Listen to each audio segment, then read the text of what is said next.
Dobré ráno. Lebrunová. Veľmi ma teší, vážená svedčená poslankyňa. To vám teda neverím. Skôr si myslím, že sa vám všetkým na ministerstve mravopočestnosti protivím. Ale mne to nevadí. Keď v parlamente vyjdem na tribúnu, celý sál sa vyprázdni. A prečo? Lebo staviam pred poslucháčov nelútostné zrkadlo, v ktorom vidia seba samých. Nadišiel čas, aby sme vypumpovali nemorálne močiare 20. storočia. A ja sa postaram,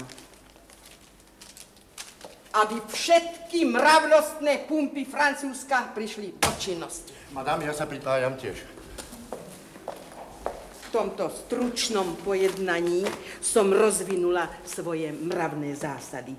Najmä vás musím upozorniť na módne tzv. Víkendové hnutie. Aj táto móda bola k nám importovaná z Ameriky ako jazz band a Charleston. Mládež obeho pohlavia ženie sa z mesta do kúpeľov, aby tam hľadala nedovolené rozkoše.